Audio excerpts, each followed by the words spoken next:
Bismillahirrahmanirrahim.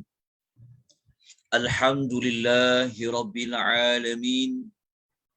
Wassalatu wassalamu ala ashrafil anbiya'i wa khatamil mursalin. Nabiyyina wa qudwatina wa qurrati a'yunina Muhammad ibni Abdillahil hadil amin. وعلى آله وصحبه أجمعين ومن سار على هديهم إلى يوم الدين أما بعد السلام عليكم ورحمة الله وبركاته. Muslimin dan muslimat, tuan-tuan, puan-puan yang Allah rahmati, lagi Allah kasihi sekalian. Alhamdulillah, pada malam ini kita dapat menyambung kembali pengajian mengenali nama dan tema bagi setiap surah-surah di dalam Al-Quranul Karim. Pada minggu lepas, kita tidak dapat bertemu yang sepatutnya kita ada kelas, tapi saya mohon maaf di atas keuzuran daripada pihak saya. Namun begitu, rasa syukur kita yang tidak terhingga kepada Allah, kita dapat lagi dipertemukan oleh Allah pada malam ini, yang mana malam ini merupakan malam yang ke-19 Jabadil Akhir 1443 Hijrah. Malam ini kita akan membincangkan tentang dua surah sahaja. Surah yang dimaksudkan yang pertama adalah surah Al-Qiyamah. Suratul Qiyamah yang merupakan surah yang ke-75 di dalam susunan surah di dalam Al-Quranul Karim. Dan selepas itu, insya-Allah kita akan membincangkan tentang surah selepasnya adalah surah Al-Insan yang merupakan surah yang ke-76 di dalam Al-Quranul Karim. Surah Al-Qiyamah dan surah Al-Insan ini merupakan surah-surah yang akhir yang berada pada juzuk yang ke-29. Cuma tinggal satu surah sahaja pada juzuk yang ke-29, surah terakhir, iaitu surah Al-Mursalat. InsyaAllah surah Al-Mursalat kita akan bincangkan pada minggu hadapan.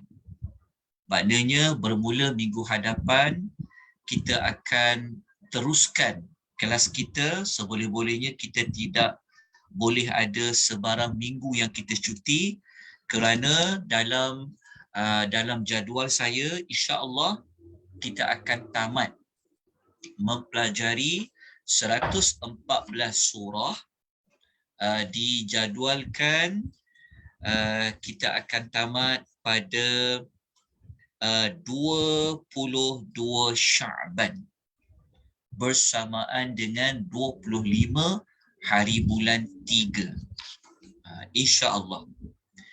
Maksudnya bukan minggu terakhir. Maksudnya 2 Jumaat yang terakhir sebelum kita memasuki bulan Ramadan. Jadi sasaran kita adalah sebelum masuknya 1 Ramadan, sebelum masuknya 1 Ramadan, kita akan selesaikan, kita akan habiskan tajuk 114 surah ini. Jadi kita mohon rahmat dari Allah. Semoga Allah Ta'ala mempermudahkan, Allah Ta'ala memperkenankan hajat kita ini. Semoga segala-galanya dapat berjalan seperti apa yang kita rancangkan. Baik, apa makna Al-Qiyamah? Al-Qiyamah, jika kita membaca kepada, kalau kita melihat Quran terjemahan, Al-Qiyamah diterjemahkan hari Qiyamat. Al-Qiyamah adalah hari Qiyamat. Siapa Quran terjemahannya ada diterjemahkan Qiyamah ni dengan makna lain. Selain diterjemahkan hari kiamat, ada tak mana-mana terjemahan selain daripada diterjemahkan hari kiamat? Kalau tuan boleh kongsikan, sangat dialu-alukan. Tuan boleh dengar suara saya dengan baik kan? Jelas? Boleh dengar kan? Kejap. Oh, betul. Okey. Boleh dengar kan? Ya. Jelas. Alhamdulillah. Alhamdulillah. Ingat ke manalah semua ni pergi. Okey, alhamdulillah. Okey, ada tak mana-mana terjemahan selain pada hari kiamat? Kalau tak ada, biasanya jumpa hari kiamat kan? Okey.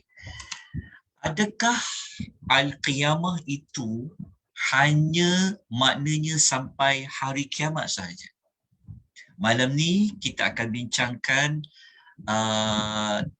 mendalam sikit tentang Al-Qiyamah ni sebenarnya makna yang lebih mendalamnya apa dikatakan kiamat. Kita tahulah kalau sebut Al-Qiyamah iaitu ada hari namanya kiamat. Tapi apa tu kiamat? InsyaAllah kita akan bincangkan pada nama. Okey. Al-Qiyamah ini dari sudut penamaan surah. Okey, sebelum tu saya nak tanya. Tuan-tuan dapat tak nota rujukan untuk malam ini? Dapat tak? Dapat. Okey. Okey, nota, kalau siapa-siapa yang nak dapatkan nota, saya telah letakkan link Google Drive di ruangan chat di ada tak ruangan chat ni? Saya letak tak nota? Okey, saya dah letakkan link Google Drive di dalam chat di Zoom ataupun saya telah letakkan di ruangan komen di FB. Jadi siapa yang menyaksikan secara langsung di FB boleh dapatkan nota itu pada link yang telah dilampirkan. Okey, nota ini bukanlah lengkap tetapi sekadar memandu, memudahkan kita merujuk apabila kita buat kelas secara di atas talian. Okey. Kenapa surah itu dinamakan dengan Al-Qiyamah? Okey, apa justifikasi dia? Okey, dalam kitab yang dikarang oleh Dr. Munirah Muhammad Nasir, beliau mengatakan dinamakan surah itu dengan Al-Qiyamah kerana memang mula-mula surah tu ada disebutkan dengan perkataan Al-Qiyamah. Okey, ini di antara sebab kenapa surah tu dah dinamakan dengan kiamat. Ini antara sebab yang pertama. Biasanya, tapi tidak semua, ya, tidak semua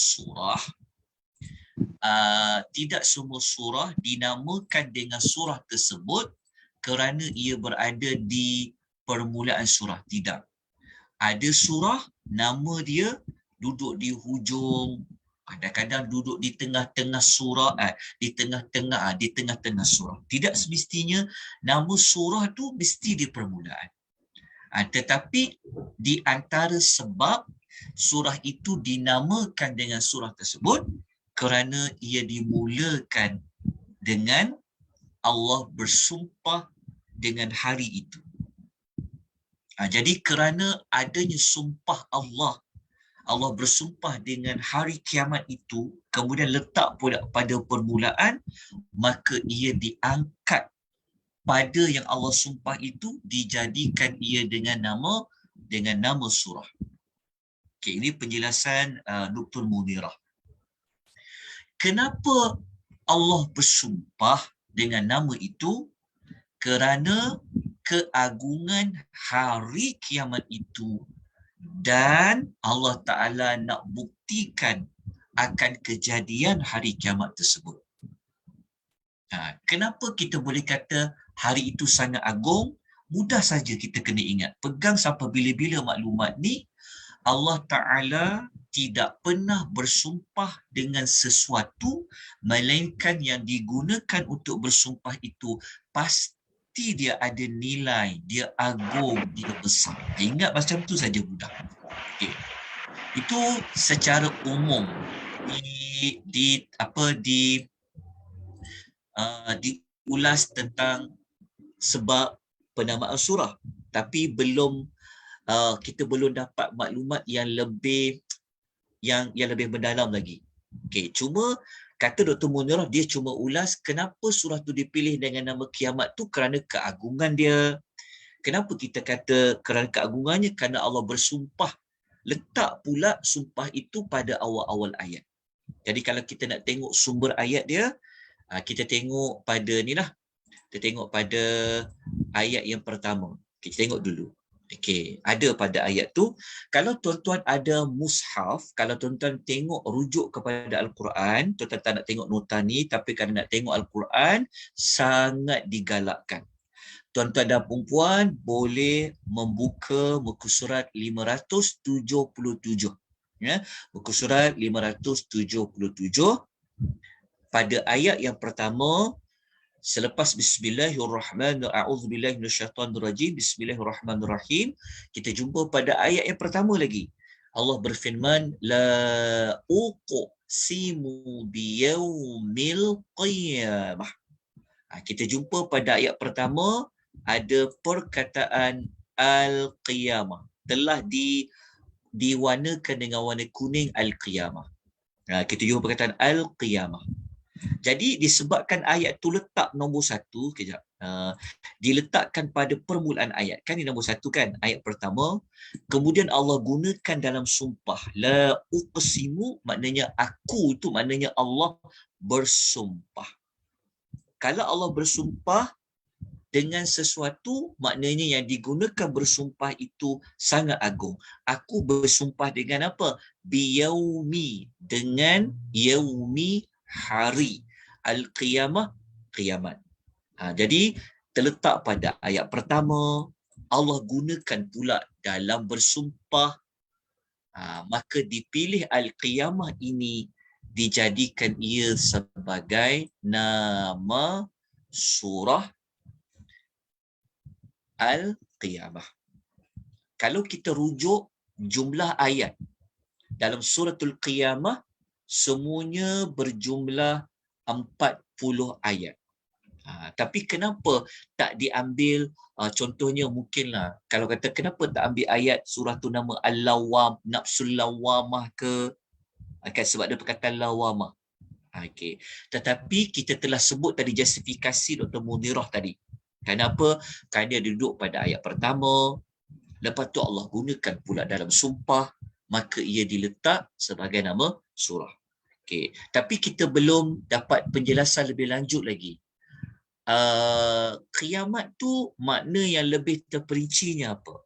Okay. Kita baru hanya tahu justifikasi sebab apa surah itu nak dinamakan sebagai Al-Qiyamah. Okay. Sekarang kita masuk kepada penjelasan lanjut. Al-Qiyamah tu apa? Okay. Kalau kita rujuk di dalam nota, seperti mana yang diulas oleh Al-Imamu Qurtubi. Al-Imamu Al-Qurtubi. Dalam tafsir beliau, tafsirnya kalau nama khusus tafsir Qurtubi, Al-Qurtubi ni nama ulama. Okay. Tapi tafsir dia sebenarnya adalah Al-Jami' li Ahkamil Quran. Tapi paling mudah, biasanya kalau sebut nama kitab tafsir, dia sandarkan kepada penulis tu. Jadi kalau Imam Qurtubi yang tulis, tafsir Qurtubi. Mudah je. Okay. Jadi Al-Imam Qurtubi dalam tafsir beliau mengatakan, dia kata, biyaumi qiyamah tu sebenarnya hari kiamat tu hari apa dia kata? Biyaumi yaqumun nasu fihi li rabbihim. Hari kiamat tu sebenarnya adalah hari. Nampak tak? Dia penjelasan dia adalah hari manusia bangun berdiri menghadap Tuhan mereka. Jadi kata kuncinya sebenarnya adalah pada bangun berdiri. Berdirilah. Bangun berdiri maksudnya berdiri.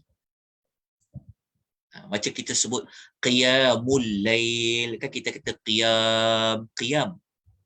Okey, jadi dekat sini kaitan dengan berdiri. Jadi rupanya al-qiyamah ni memang dia bermaksud hari kiamat. Tapi kalau kita detailkan lagi, ia merujuk kepada situasi manusia akan berdiri di hari akhirat nanti untuk menghadap Tuhan mereka. Seperti mana ulasan Imam Qurtubi.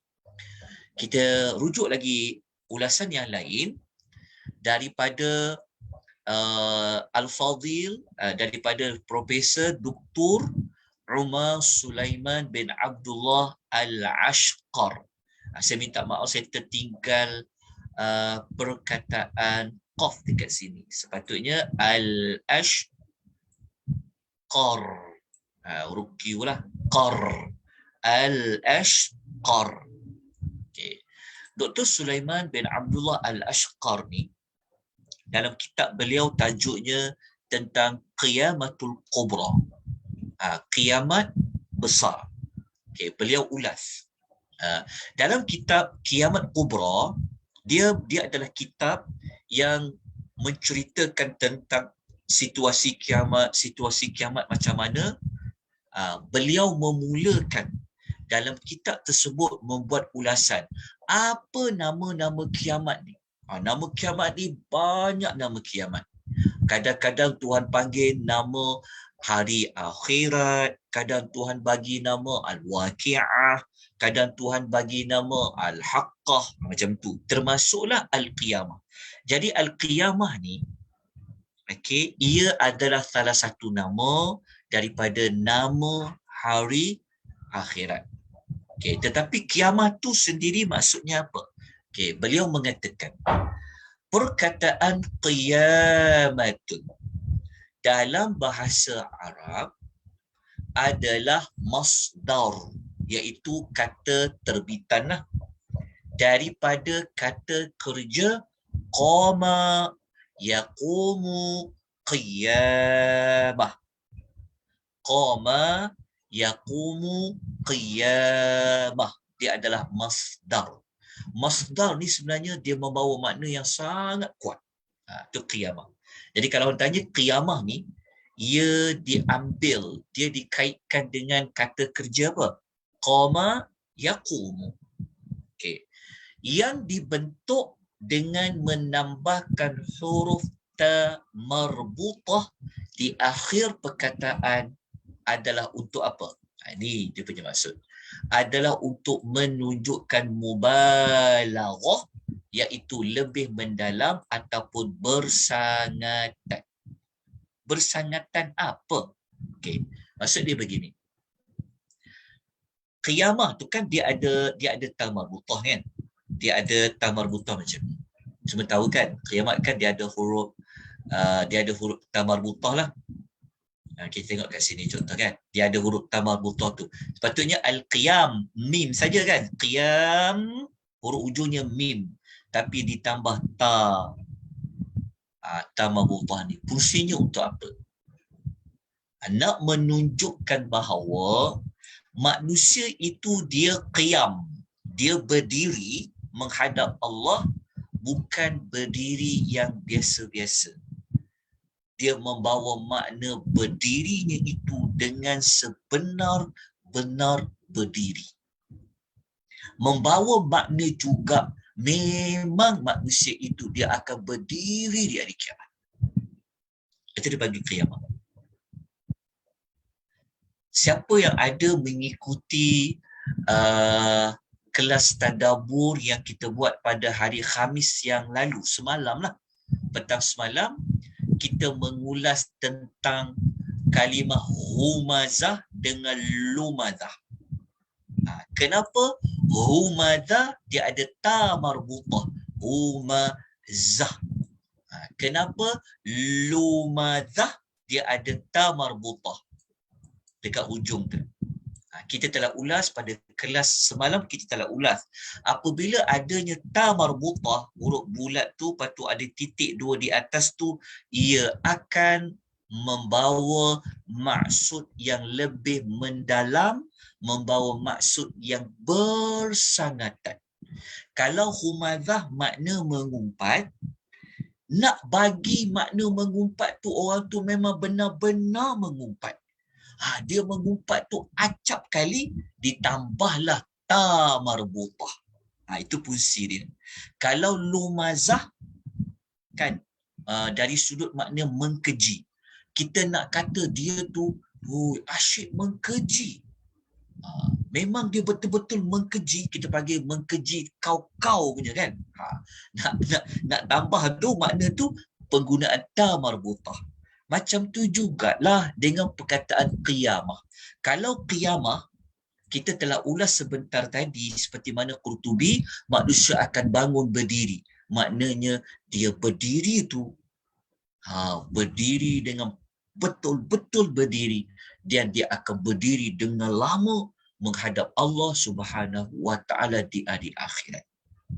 Sebab tu ada dari sudut ta marbutah, seperti mana kata Dr. Sulaiman Al-Ashqar. Okey, dah jelaskan maksud dia. Okay, sekarang kita pergi nombor 2. Okey.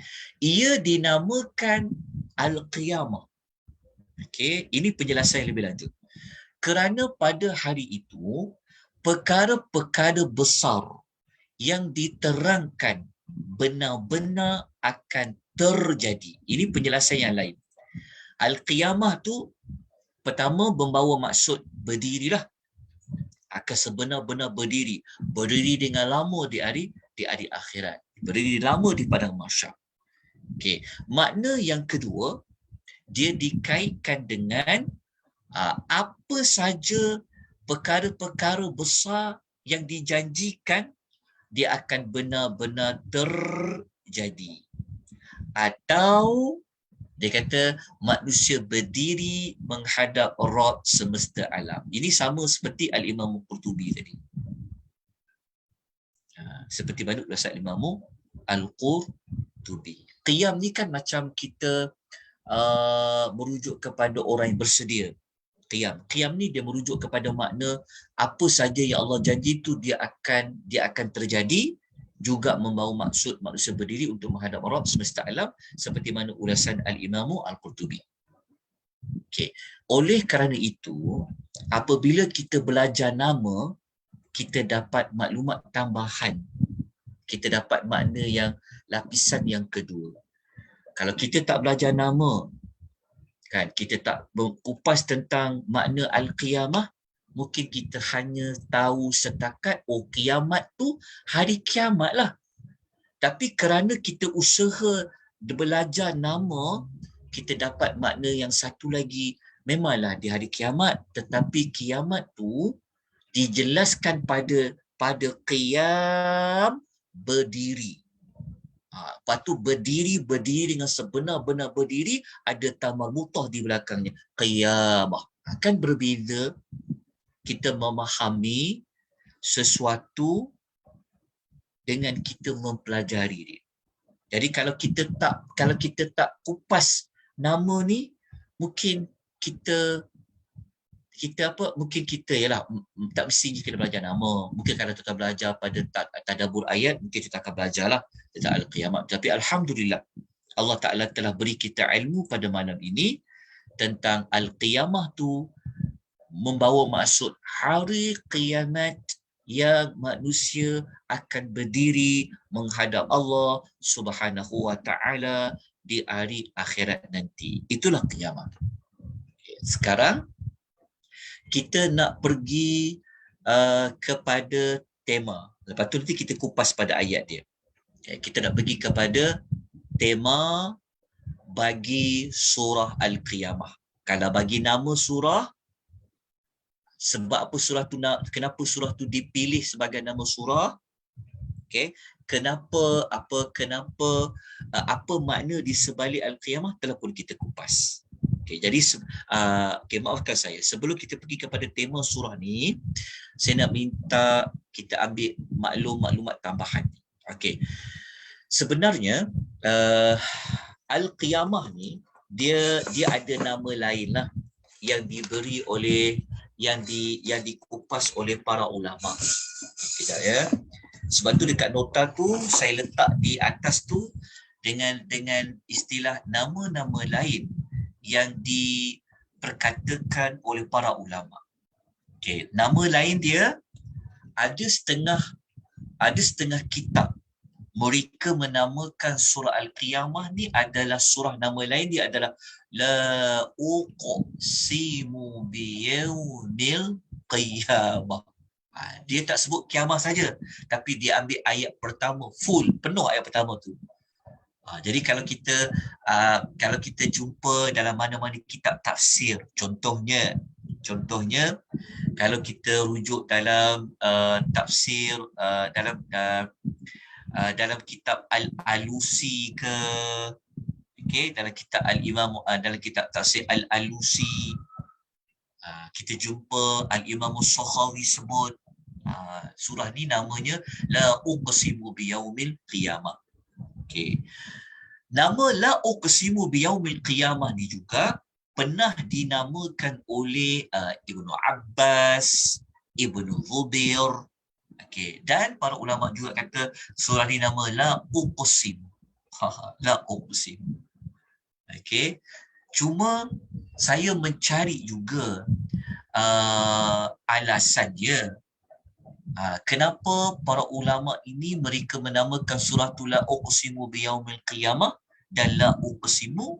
Jawapan yang saya rujuk dalam buku ni, Asma Suwaril Quran ni, seperti dalam gambar ni, saya hanya jumpa dikatakan kerana ia adalah pembuka ayat. Itu saja. Tak ada penerangan lanjut. Tapi cuma saya letakkanlah saja nama-nama lain untuk sekadar maklumat tambahan lah. Kita kan belajar nama surah. Okay. Jadi nak kupas lebih lanjut, wallahu ta'ala alam, apa sebenarnya di sebalik penamaan La uqsimu biyaumil qiyamah, La uqsimu. Yang pasti dua-dua nama ni memang berada pada ayat yang pertama. Jadi kita tak perlu kupas dengan terperinci. Kita terus pergi kepada tema. Okay, kita dah habis nama. Sekarang jom kita bincang tentang apa tema bagi suratul Al-Qiyamah. Kalau kita buka dalam buku Dilalatul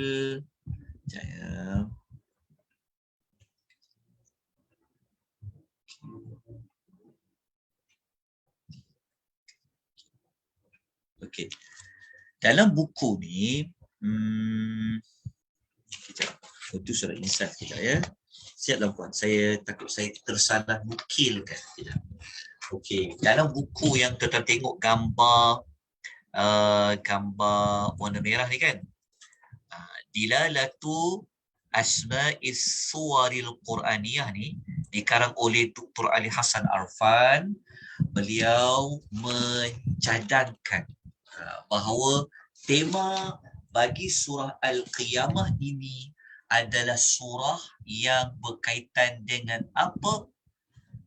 Cerita tentang hari kiamat, merupakan urusan perkara yang tiada manusia yang dapat melarikan diri daripada berhadapan dengan hari itu. Itu tema dia. Okay, jadi tema dia sebenarnya mudahnya hari kiamat lah. Tapi dia ada penambahan sikit. Okay, kiamat tu kita faham lah, tapi penambahan dia bukan sekadar temanya pasal hari kiamat, tetapi kerana kehebatan kiamat tu menyebabkan tak ada orang boleh lari daripada berhadapan dengan hari kiamat tu. Nah, ini adalah tema yang dicadangkan oleh Dr. Ali Hassan Arfan. Okey. Apa yang Dr. Ali Hassan Arfan nukilkan ini sebagai tema, okey, beliau sebenarnya merujuk kepada ayat. Dia kena faham, kita kena faham begini ya.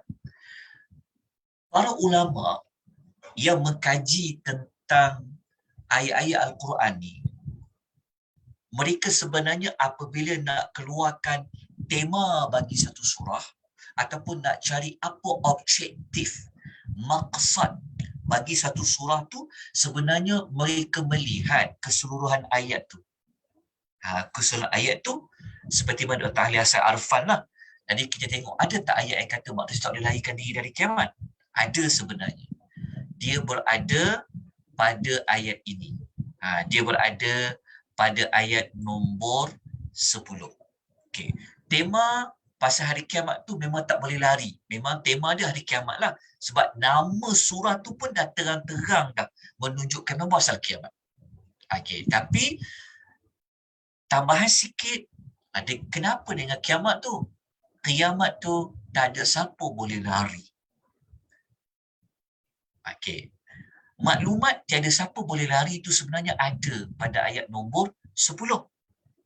Kita baca kat nombor 10 tu, Allah Ta'ala berfirman, A'udzubillahi minasyaitanirrajim, Yaqulul insanu yawma idzin. Okay. Pada hari itu, yawma idzin maknanya pada hari itu. Hari itu hari apa? Hari kiamat tu. Yaqulul insan, manusia akan sentiasa berkata, Aina maknanya ke mana? Al-mafar, nak melarikan diri. Ada manusia, mereka mencari jalan. Macam mana nak larikan diri pada hari kiamat ni? Dia kata Ainal mafar, Ainal mafar.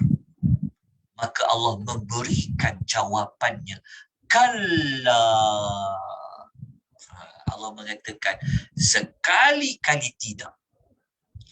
La wadhar, tidak ada lagi tempat untuk kamu berlindung. Manusia nanti di hari akhirat, mereka tahu hari akhirat yang mereka tak percaya sebelum ni kan.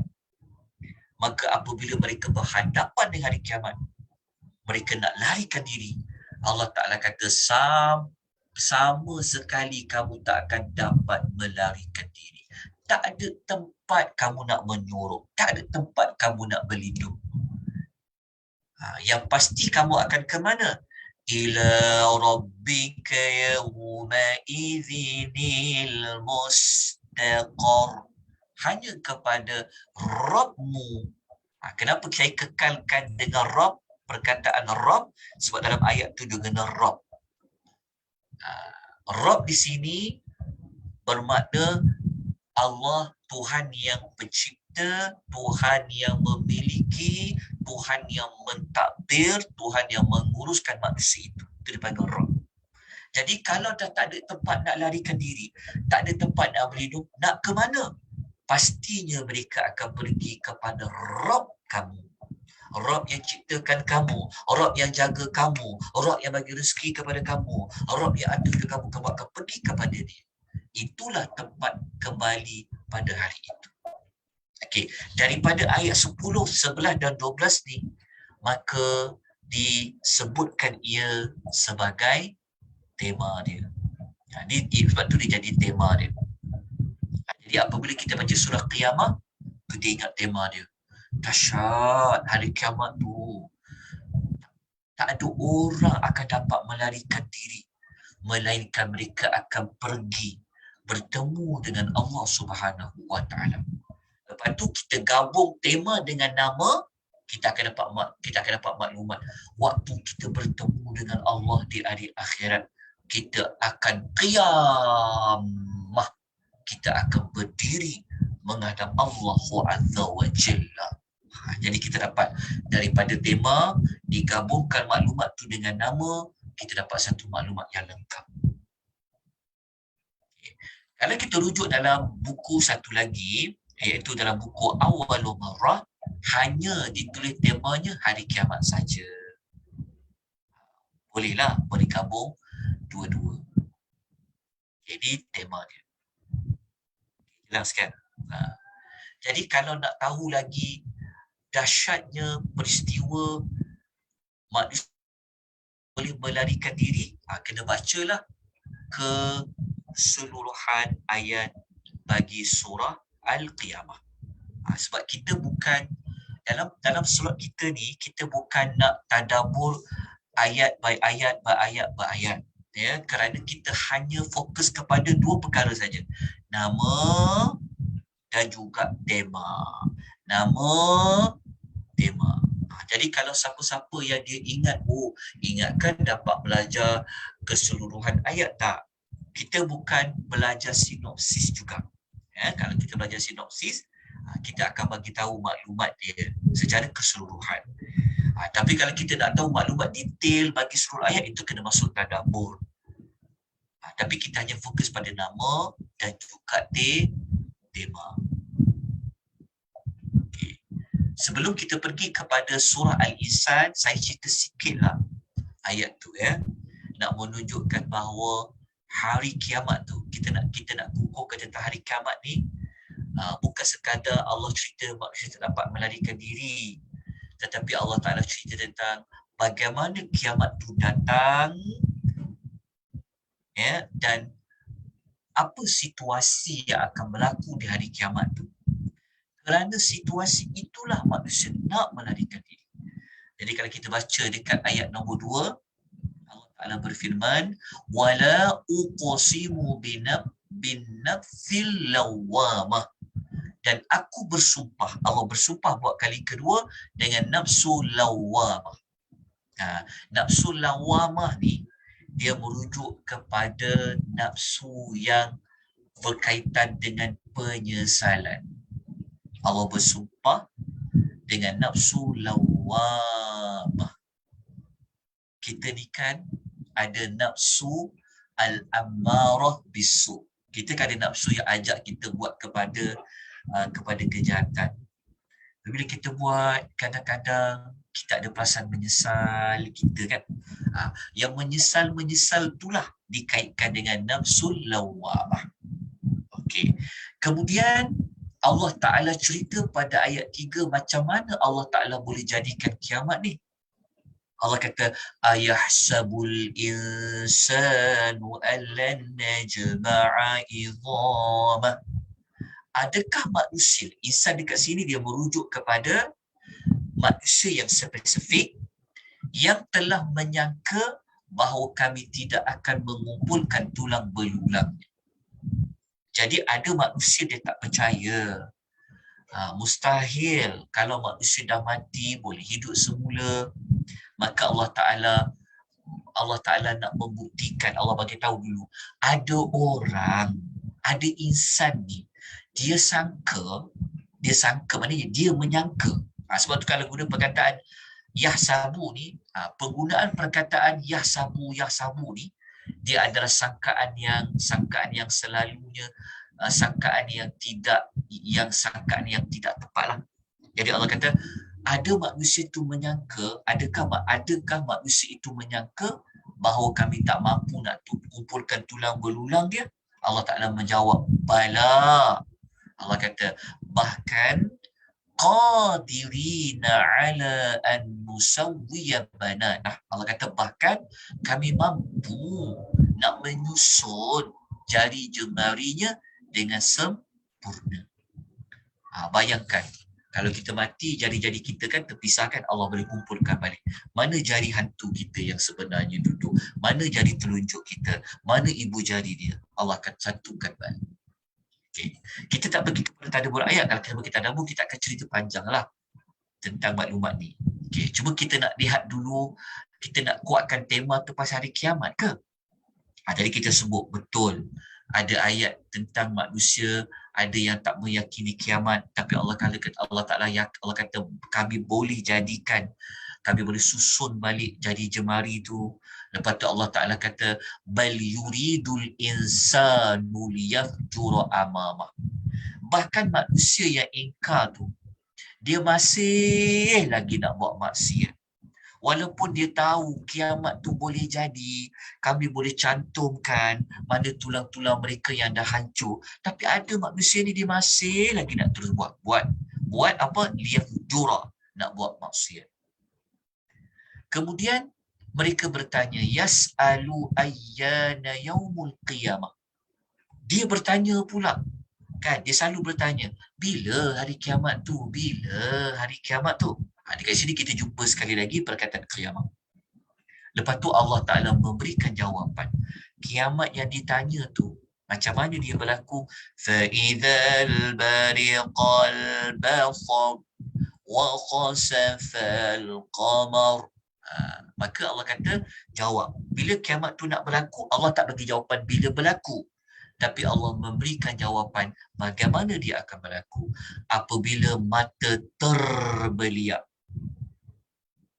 dan bulan pun telah hilang cahayanya. Ini pada permulaan terjadinya kiamat, waktu tu terkamam.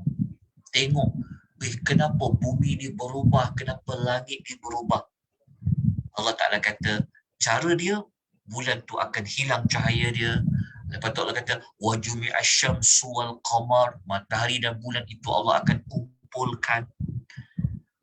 Pada ketika tu, baru manusia cuba untuk melarikan diri. Ini telah kita kupas tadi. Maknanya, kalau kita ambil daripada ayat 1, ya, sampai ayat nombor 12, pembukaan surah ni memang cerita pasal apa? Cerita pasal hari kiamat. Sebab tu keluarnya tema ni, hari kiamat. Hari kiamat. Macam mana? Maksudnya, tema yang paling sesuai, yang paling secocok dengan surah ni, memang pasal hari kiamat. Kenapa kita kata macam tu? Kerana kita dah sebut tadi awal-awal kan. Kerana kalau kita tengok dekat sini, Allah gunakan hari kiamat dalam bersumpah. Diulang hari kiamat sebanyak 2 kali. Ayat 1 ada, ayat 6 ada. Lepas tu pasal hari kiamat ni, ayat 1 sampai ayat 12 semua pasal kiamat ni. Pasal orang tak percaya kiamat. Pasal Nabi Allah bagi tahu dia mampu jadikan kiamat. Lepas tu pasal apa? Pasal orang nak melarikan diri pasal kiamat. Jadi memang temanya adalah pasal hari kiamat. Wallahu ta'ala a'lam. Jelas tentang surah Al-Qiyamah. Walaupun mungkin kita tak hafal surah Qiyamah ni, tetapi apabila kita belajar nama, apabila kita belajar tema, seolah-olah kita mengetahui keseluruhan ayat yang terkandung dalam suratul Al-Qiyamah. Okey, kita teruskan dengan suratul Al-Insan. Menarik surah Al-Insan. Okey. Pertama, kita nak bincang tentang Al-Insan. Apa itu Al-Insan? Insan tu insan lah. Insan hai. Kan insan. Okey, surah Al-Insan ni, okey, kejap ya. Surah Al-Insan, kejap ya, saya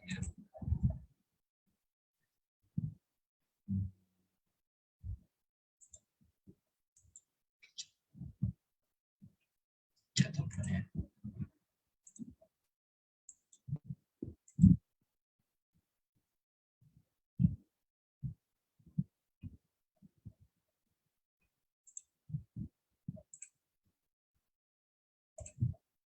Okey, sekejap ya.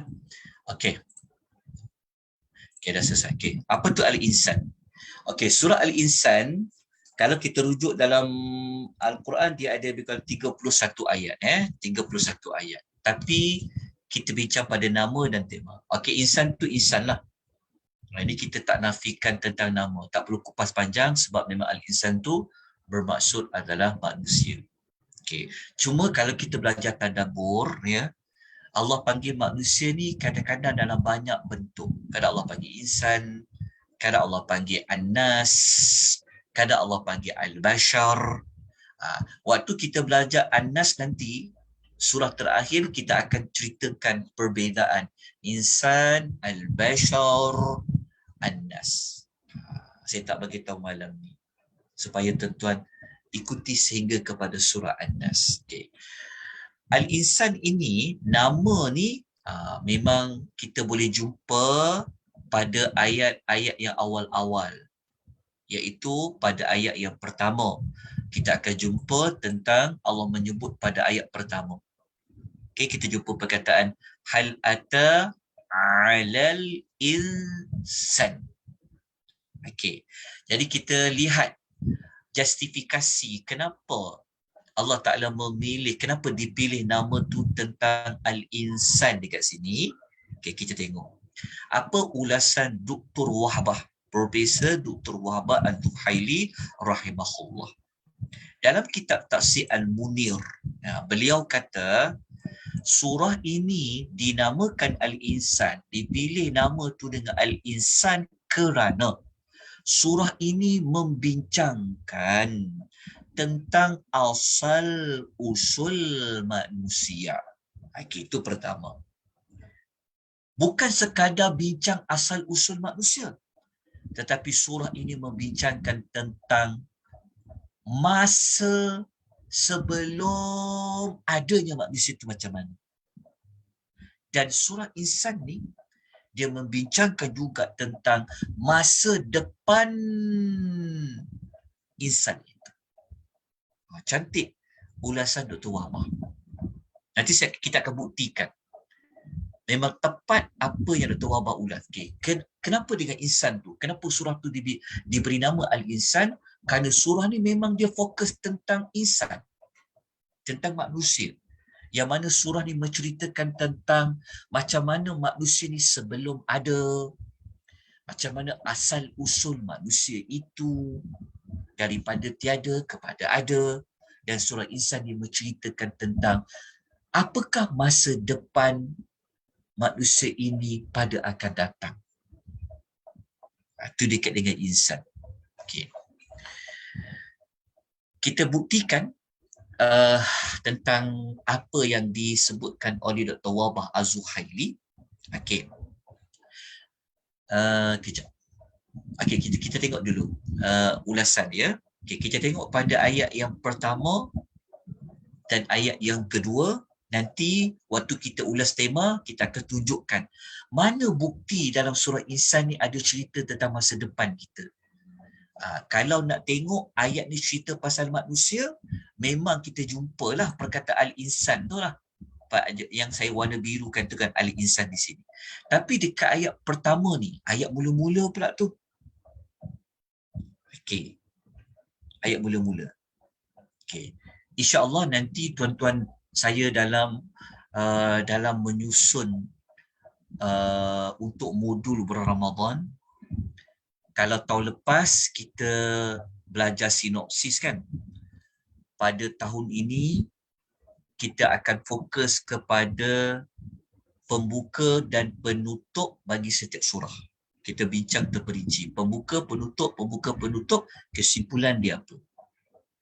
Itu kita akan bincangkan insya-Allah pada Ramadan yang akan datang. Itu dalam salah satu tajuk yang saya sedang menyusun maklumat tentang maklumat tu. Kerana pembukaan surah ni dia seperti intisari utama kepada surah itu. Jadi kalau kita baca ayat pertama, Allah mengatakan hal ata 'alal insani hinum minad dahri lam yakun syai'an madhkura. Allah kata bukankah di sini dia sebenarnya kalau kita belajar tafsir, dia memang kita nampak macam persoalan sini. Tapi sebenarnya makna di sebaliknya Allah Ta'ala nak bagi tahu macam qad ata. Jadi seperti mana Allah nak bagi tahu tentang ayat penyata. Bukankah ni sebenarnya maksud dia macam sesungguhnya telah datang, pernah berlalu kepada manusia ini satu ketika, dahri ini satu ketika daripada masa lam yakun syai'an madhkura, sedangkan dia iaitu insan itu tidak menjadi sesuatu yang disebut-sebut. Okey, saya tak mau kupas ayat ni panjang lebar sebab kami di Akademi Tadabbur memang ada satu slot ya khusus untuk tadabbur surah Al-Insan.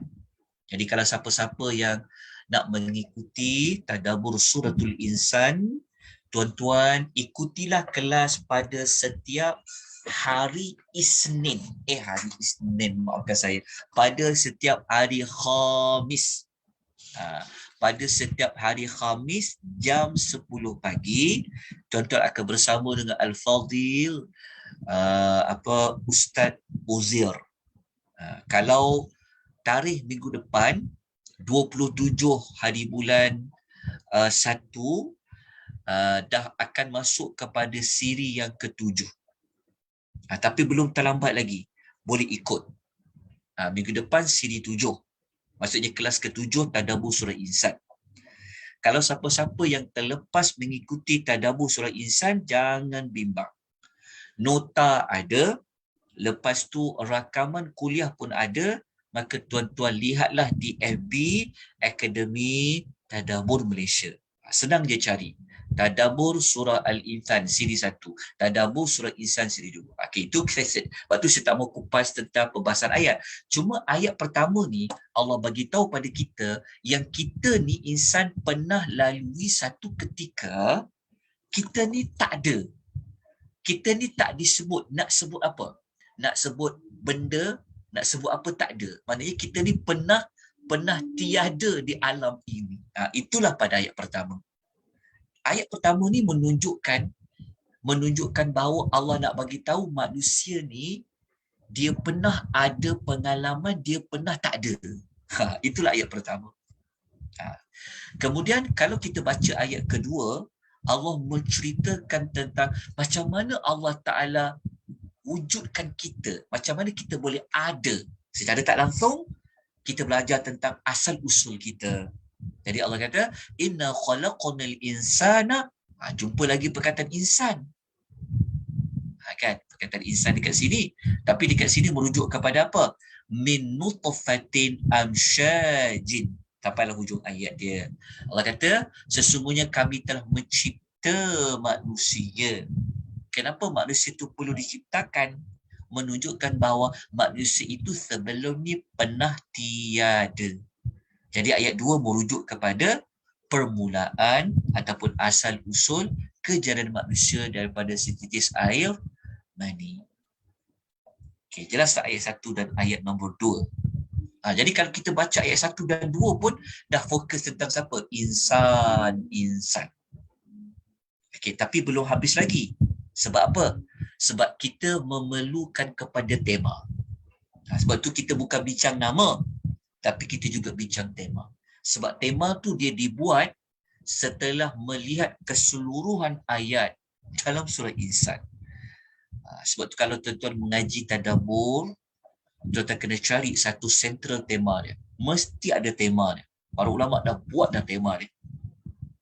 Okey, jelas kat situ. Okey. Jadi kita lihat apa tema surah Insan ni? Apa tema surah Insan? Surah Al-Insan ni temanya ada 2 lah. Tapi sama je. Cuma saya nak bawa 2 kitab tunjukkan pada tuan-tuan. Okey. Dalam surah Insan ni, tema dia sebenarnya, tema ni tuan-tuan ambil maklumnya, kita boleh tukar. Kalau tak nak guna tema, kita boleh tukar pada tujuan surah. Boleh. Dia ada persamaan dia. Tema ataupun tujuan surah. Okey. Tema surah Al-Insan ini adalah temanya tentang amal soleh. Cerita tentang buat amal. Cerita dia tentang manusia tu dikaitkan dengan buat amal. Jadi kalau kita baca surah Insan, surah tu Allah cerita tentang manusia. Kenapa dengan manusia tu? Okey. Kalau cerita pasal manusia tu, Allah cerita tentang asal-usul kita macam mana kita sebelum ini, dan macam mana kita akan datang. Kita perlu buat apa? Okey. Pergi pada tema, dia lebih spesifik lagi. Surah Insan tu Allah nak fokus tentang buat amal. Okey. Nak buat amal apa? Amal seperti mana beriman, amal seperti mana bersyukur. Itu tema dia. Jadi kalau ikut Dr. Ali Hassan Arfan, dia kata tema surah Al-Insan ni adalah fokusnya tentang, kata kuncinya apa? Amal salih. Amal salih itu kalau kita spesifik lagi, iman dan syukur. Okay. Saya akan tunjukkan kepada tuan-tuan dan puan-puan ayatnya yang bersangkut dengan tema ni. Okey. Kalau kita tengok dalam ayat 3. Tengok ayat 3. Allah mengatakan inna hadaina khus-sabila imma syakira wa imma kafura. Okey, kita jumpa tak dekat sini? Perkataan syakiran dan kafura. Okay. Allah kata sesungguhnya kami telah menunjukkan, maknanya telah memberi petunjuk kepada manusia itu akan jalan. Jalan apa? Jalan tu maksudnya Allah memberi petunjuk jalan mana nak ikut. Okey, dah dapat petunjuk, dah dapat hidayah jalan mana yang nak ikut, maka Allah Ta'ala bagi peluang kepada insan itu imma syakiran, nak jadi orang yang banyak bersyukur ke, atau wa imma kafura, ataupun nak menjadi orang yang banyak kufur. Jelas tak? Jadi jumpa perkataan syukur kat sini. Ayat ini sudah pasti bukanlah maksudnya Allah Ta'ala suka, Allah Ta'ala terima. Kalau nak kufurlah. Bukan. Walaupun ayat ini bentuk pilihan, tapi sebenarnya ayat ini sudah pasti Allah suka pada orang yang syukur, bukanlah orang yang kufur. Jadi, tema surah Al-Insan ini, temanya adalah tentang amal soleh yang manusia tu perlu buat. Amal soleh tu apa? Jadilah orang yang beriman, orang yang bersyukur. Kita tunjukkan bukti dia. Okey. Kalau nak kuatkan lagi kupasan dia, kenapa Allah minta kita menjadi orang yang syakiran? Kenapa nak jadi orang yang bersyukur ni? Kerana ada dua nikmat dekat sini. Tengok dekat nota tu. Okey, boleh ya? Jelaskan. Okey. Kenapa Allah minta kita menjadi orang syakiran? Kerana dalam surah Al-Insan ada dua nikmat paling besar. Dalam surah Insan ada dua nikmat paling besar. Apa nikmat pertama? Nikmat pertama itulah ayat 1 dengan ayat 2 tu. Ni, kita diwujudkan oleh Allah boleh hidup dekat muka bumi ni. Maknanya nikmat satu, nikmat penciptaan manusia. Ini adalah ayat 1 sampai ayat nombor 2. Kan Allah bagi tahu kita tadi kan, korang semua insan pernah lalu satu masa korang ni tak ada, tak disebut apa pun. Nak namakan benda, haiwan, manusia tak ada, sebut benda tu tak ada. Maknanya kita pernah tak ada. Kemudian Allah bagi nikmat kepada kita, Allah Ta'ala ciptakanlah insan tu. Kerana Allah cipta, maka dia menjadi satu makhluk yang wujud, yang ada nama, yang ada peranan dekat muka bumi ni. Itulah nikmat pertama. Yang Allah minta kita tadi tu syakiran. Nikmat kedua adalah nikmat dapat hidayah, mendapat petunjuk. Petunjuk tentang apa? Tentang jalan, sabil. Ini yang kita baca ayat nombor berapa ni? Ini adalah ayat 3. Yang kita baca tadi itulah. Inna hadainahu sabil. Sesungguhnya kami telah beri hidayah petunjuk tentang jalan. Jalan tu maksudnya Allah Ta'ala telah bagi kita petunjuk. Jalan mana nak ikut, jalan mana tak perlu ikut. Cara Allah nak bagi tunjuk jalan kepada kita, Allah hantarlah Rasul.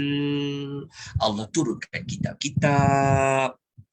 Kerana dua nikmat inilah Allah menyebutkan mula-mula manusia kena buat apa pilihannya. Bukan syukur sikit-sikit tau. Syakira ni syukur yang banyak. Dekat sini baru kita jumpa alasan, kenapa Allah minta kita bersyukur.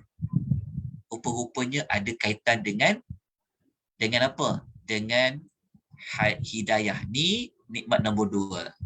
N2. Nikmat 2 tadi.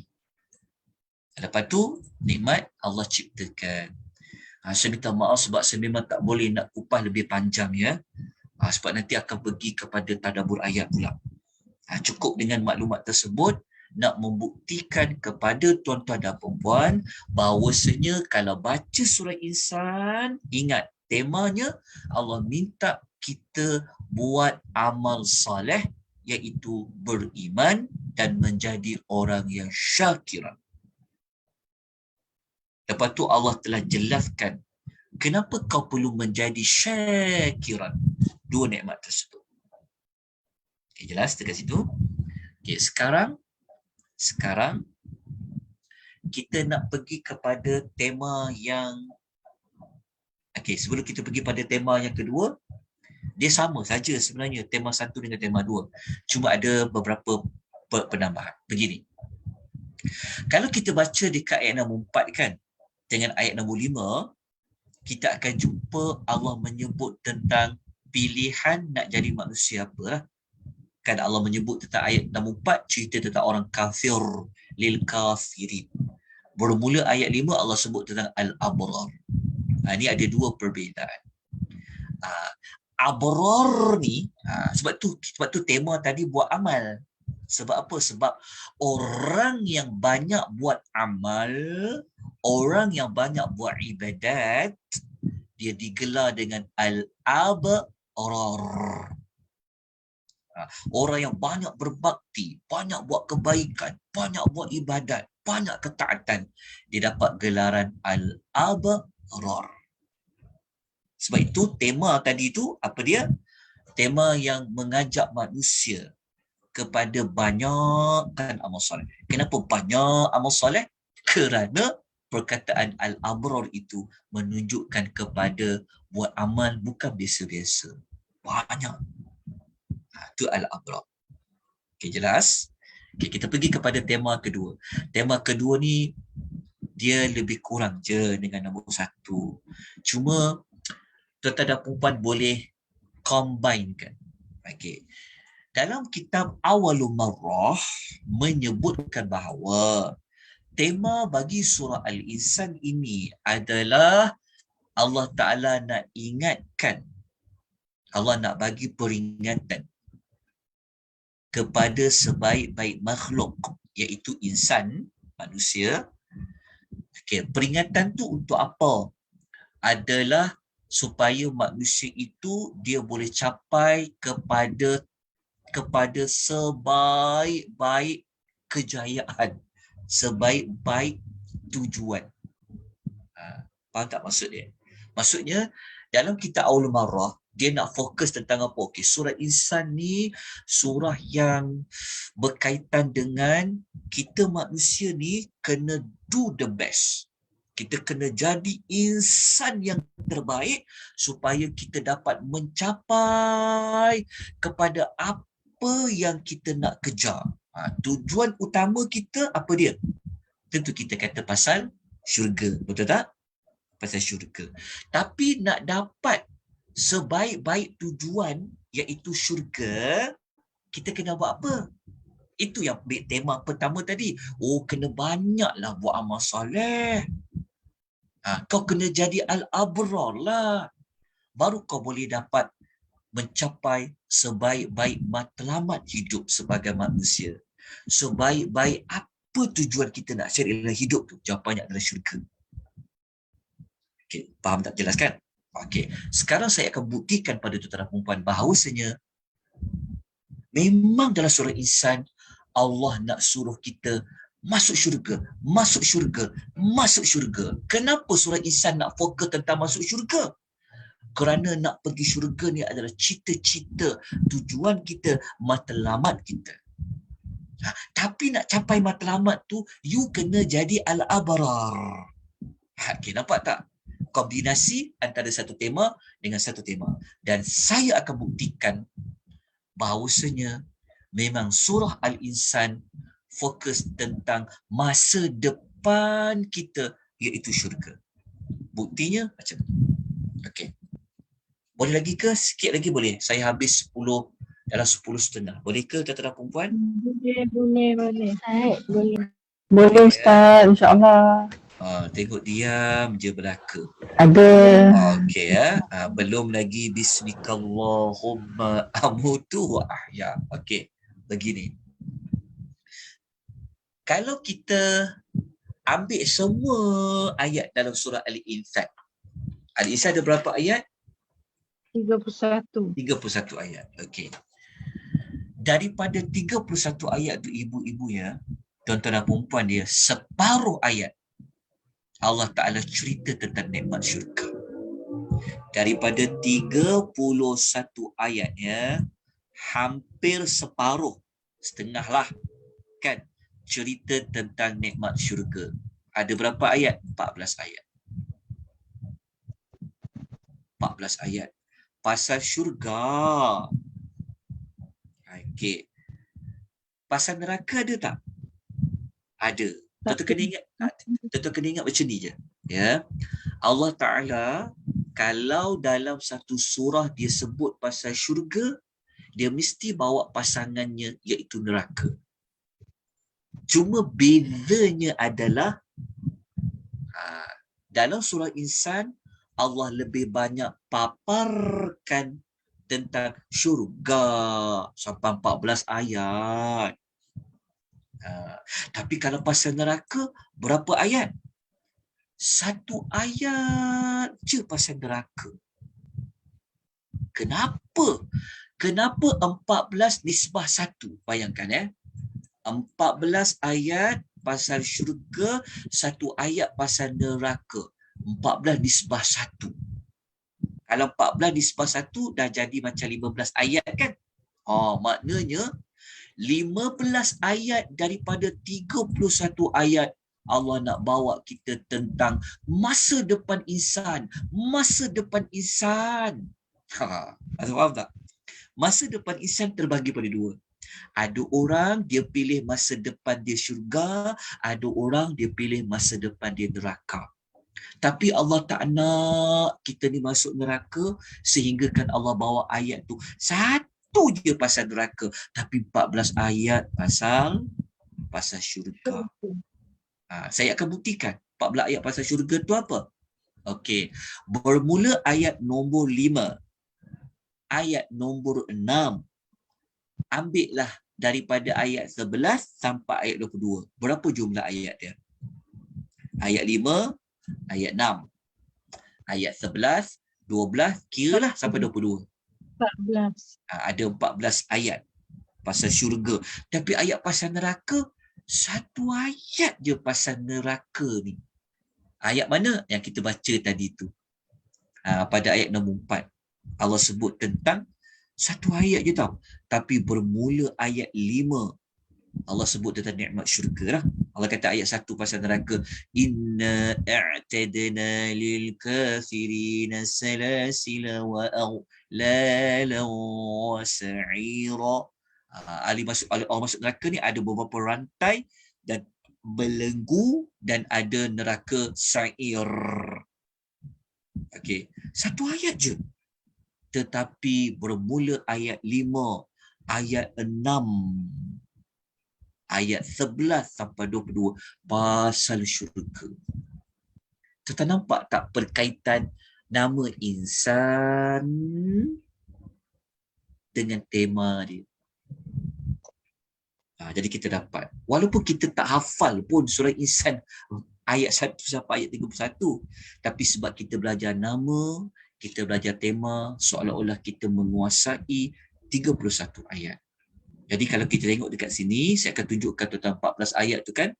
Cuma saya bawa ayat sajalah, saya tak datangkan ayat dengan terjemahan. Tengok dekat nota tu. Tengok. Okey, nikmat syurga. Okey, tuan-tuan jangan kira ikut nikmat ni. Ayat tu ada 14 pasal syurga, nikmat syurga. Cuma daripada 14 ayat tu dia ada pecahan-pecahan nikmat dia. Inilah pecahan nikmat dia. Okey, contoh ayat 5 Allah cerita arak bercampur kafur. Ayat 6 mata air yang boleh dialirkan. Ayat 10 dapat nikmat keamanan. Ayat 11 dapat wajah yang berseri-seri. Lepas tu ayat 21. Kan kita tadi ayat daripada ayat yang kita baca kan. Tengok. Oh, rupanya ayat daripada ayat 10 diberikan pada. Okey. Kita tengok ayat 21 Allah Ta'ala cerita tentang apa? Sutera hijau yang tebal nipis. Ayat 13 pelamin yang berhias. Ayat 13 ada udara yang nyaman. Lepas tu ayat 14 naungan pohon-pohon. Ada buah-buahan yang mudah nak diambil. Lepas tu bekas-bekas minuman dibuat daripada perak. Lepas tu ayat 17 arak bercampur zanzabil. Ada pelayan yang sentiasa kekal muda, dapat nikmat yang besar, ayat 20. Lepas tu kerajaan yang luas di dalam syurga, dapat gelang tangan perak, minuman yang bersih lagi suci. Lepas tu dah habis dah lah. Ini perincian daripada 14 ayat tersebut. Tapi pasal neraka, satu ayat je. Satu ayat tu apa nikmat azab neraka tu? Ada 3. Pertama, salasil. Salasil itu adalah rantai. Beberapa rantai. Lala iaitu belenggu. Lepas tu dia dapat azab api sa'ir yang menyala-nyala. Okey. Jadi agak-agak kan daripada 14 ayat satu ayat ni kita akan dapat jawapan. Kalau baca ayat 3 ni agak-agak tu nak pilih yang mana? Nak jadi syakiran ke? Nak jadi kafuran? Syakiran. Tentu kita nak jadi syakiran. Kita tak mau jadi kafuran. Jadi kesimpulan dia tadi tu, kalau kita tengok ayat kan, kalau sebut pasal syurga neraka, dia masa depan kita. Masa depan kita syurga yang kita nak lah. Jadi kalau kita tengok ayat 1 cerita tentang masa lepas kita sampai kepada habis kepada surah Al-Insan cerita tentang masa depan kita. Nampak tak? Itulah insan. Jadi kau tanya, saya ni Allah cipta nak buat apa ya? Kita kata, hang bacalah surah Insan. Hang baca surah Insan. Nak tahu jawapan dia, kan? Kau kena buat apa? Lepas tu kau nak ke mana? Apa masa depan kau? Kau ada pilihan. Rupanya dapat jawapan dia. Wallahu ta'ala a'lam bis-shawab. Okey, jadi saya minta maaf lah sebab tak dapat nak ulas dengan lebih terperinci kerana tugasan tersebut. Tuan-tuan boleh ikuti tadabbur surah Al-Insan bersama dengan Al-Fadhil Ustaz Uzir ya. Okey, jam 10 pagi. Okey, ada apa-apa pertanyaan, persoalan sebelum kita tamatkan majlis ilmu kita pada malam ini? Moga-moga tuan-tuan dan puan-puan dapat sesuatu pada malam ini lebih jelas pada memahami nama dan juga tema. Tapi kalau masih tak jelas lagi, masih tak ada sebarang penambahan maklumat, ia adalah disebabkan kelemahan saya, kekurangan saya dalam menyampaikan maklumat ini. Jadi saya mohon maaf sebanyak-banyaknya jika ada kekurangan dan kelemahan. Okey, saya buka ruang sekejap. Ya, boleh. Ya. Untuk surah Al-Insan ni kan, betul tak dia adalah surah yang paling banyak menyebut pasal syurga dalam Al-Quran? Surah yang Atau paling ada surah lain? banyak surah yang paling banyak menyebut tentang apa? Syurga. Tak juga sebenarnya. Sebab kalau surah yang banyak juga menyebut tentang nikmat, sekejap. Paling banyak tu maksudnya apa paling banyak tu? Dia maksudnya dalam satu surah tu memang mostly dia punya surah tu cakap syurga. Sebab saya pernah baca pasal tu sebenarnya. Iyalah. Kalau kita kata Tak tahu dah surah sahih. yang paling banyak cerita pasal syurga, mestilah surah Insan lah. Sebab 14 ayat daripada 31 ayat lah. Maksudnya betul lah tu. Dari sudut tu memang betul. Betul lah jumlah ayat tu memang betul. Sebab ayat dia 31. Jadi 14 ayat daripada 31 memang sebut pasal syurga saja. Jawapan dia betul. Jelas ya? Okey. Ada mana-mana nak dikongsikan lagi? Boleh silakan tuan-tuan perempuan. Saya dah buka. Tuan-tuan boleh bertanya. Ada soalan boleh di-type jika ada apa-apa. Okey. Di FB ada soalan tak di FB tu? Di FB ada soalan ke tak ada? Saya tengok dekat FB ya. Meraihkan kawan-kawan kita. Tak ada nota surah ni. Okey, dah dapat dah nota ni.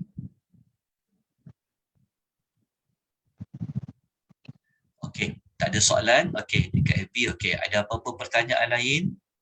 Tuan perempuan? Tidak. Tak ada.